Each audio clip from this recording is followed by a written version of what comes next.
Odwiedziłem Kościół Świętej Śmierci w Meksyku i po raz drugi wziąłem udział w rytuale oczyszczania. Synkretyzm religijny jest w Meksyku bardzo popularny. W dzisiejszym odcinku zagłębimy się w ten temat i spróbujemy zrozumieć, o co w tym wszystkim tutaj chodzi. Z lokalnego targu, na którym po raz pierwszy zrobiłem rytuał oczyszczania, udaliśmy się w miejsce, które pomoże nam to wszystko zrozumieć, czyli do kościoła. So Gabriel, now we are inside of Santa Muerte Church. Yes, we're in the Santa Muerte Chapel here, like you can see. Yeah. This is only dedicated to a holy bath. When you always come to this kind of chapels, you always gotta give something an offer. Like you see this kind of places, they'll, like if I can see it to the camera, they will add some lotion, some seeds, as well they add a pentagram, and that's for protection. And that's where you gotta write your name. So you wrote your name on the pentagram. Yes, you can write your name, or if you want to bless someone, that's where you can do it. Okay. So I got a friend who believes on this, so that's why. And we also got some chocolates from a lady here. Yeah. She's spraying all those because the chocolates are gifts. Always you can give like something. Some people sometimes offer to the holy dead that they will try to bless other people. Buenas tardes. So that's the pastor. So Yes. it's like Catholic church. Yes, But not Catholic. He's more praying about the death. Because one thing as well, the death, most people say it's not bad. Because to pray to the dead, you first gotta pray to God. So first you gotta pray to God, and then you're able to pray to the dead. Because God is the only way you get into the death. That's why it's really unique union with the Catholic Church. This. So that's why you can be Catholic and believe in the dead as well. I understand. Okay. This candle is about the 7 potential that we call with love, peace, health, business, bad energies, money, and for good stuff like around your house as well. And that's why you see as well it has this prayer at the back. So you Yes. get over there on your knees, say the prayer, and give it to the holy dead. Że jak możecie zobaczyć, tutaj składa się właśnie ofiary dla Santa Muerte. Chodźcie, pokażę wam jeszcze, jak wygląda ołtarz. Tutaj możecie zobaczyć właśnie ołtarz.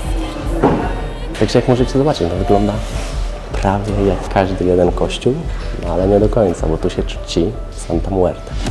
I tutaj zobaczcie, jeszcze mamy Jesusa Malverde, postać znaną jako Narcos Santos, czyli święty przemytników. Chociaż nie jest oficjalnie uznanym świętym przez Kościół katolicki, jest czczony przez wiele osób, szczególnie w północnym Meksyku, jako patron biednych i ludzi związanych z handlem narkotykami. właśnie pan powiedział, że to był Robin Hood z Meksyku. Do you also pray to him?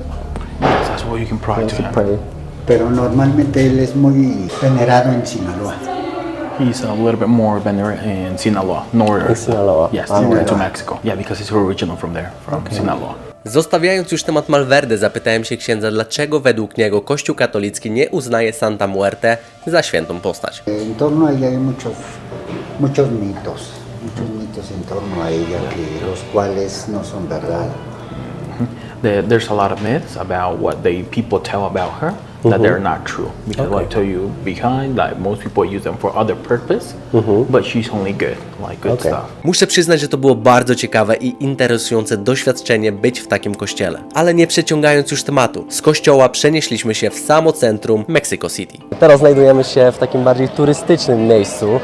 Co ciekawe, przy kościele i tutaj jest bardzo dużo osób, które robią właśnie limpię. Limpia to tradycyjny rytuał duchowego i energetycznego oczyszczania, wywodzący się z wierzeń rdzennych ludów Ameryki Łacińskiej i jest praktykowany do dziś, zarówno w kontekście ludowym, jak i w połączeniu z elementami katolickimi czy szamanizmem. I zaraz zobaczymy, jakie są różnice pomiędzy tym miejscem, a targiem, na którym właśnie byliśmy.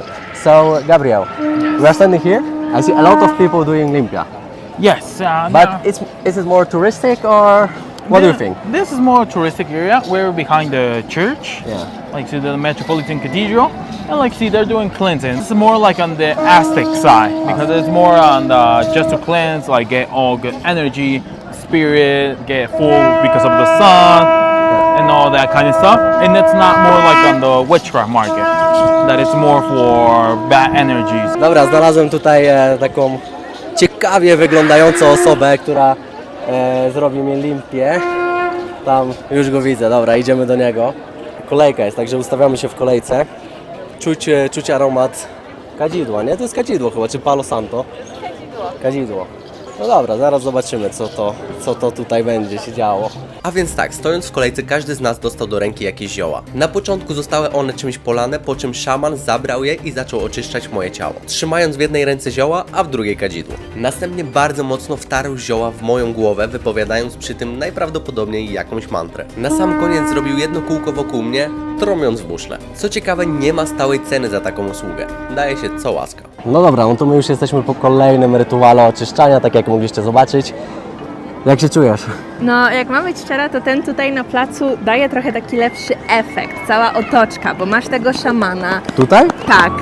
No Bo nie on, wiem, no on coś, on jak mnie czyścił, to on wypowiadał jakieś takie, słyszałam, abundancja, dinero, że pieniądze, szczęście, dobrobyt i takie jakąś tam mantrę on powtarzał, więc tak trochę słyszałam. Wiadomo, tu jest turystycznie, tu jest tłoczno, ale właśnie na tym markecie... Ale ja ci przerwę, bo niby jest turystycznie, ale jak się rozejrzymy, kto do nich podchodzi, to nie są turyści. To są tacy To są- jakieś meksykańscy turyści, No bym możliwe, powiedziała. no tak, Meksykańcy, no ale to nie są tacy, no nie wiem, białasy takie jak my, nie? Tak.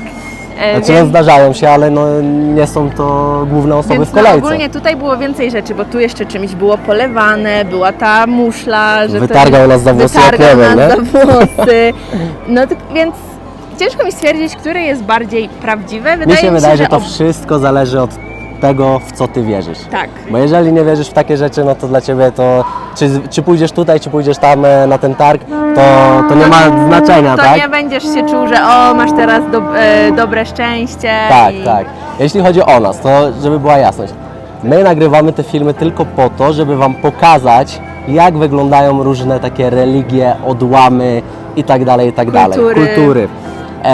My nie oceniamy. Staramy się nie oceniać. I zrozumieć.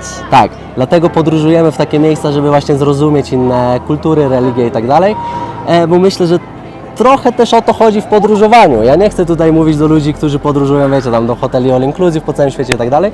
To też jest spoko, ale my bardziej teraz lubimy podróżować tak, żeby doświadczać innych rzeczy, innych kultur i poznawać świat w ten sposób. Także mam nadzieję, że wam się podobają takie filmy, bo planujemy nagrywać jeszcze więcej, także... Jeszcze ciekawsze miejsca. Jeszcze ciekawsze i miejsca są ciekawsze odcinki. w planie, tak. Także jeżeli wam się spodobało, to zostawcie suba, polajkujcie i prześlijcie komuś ten film dalej.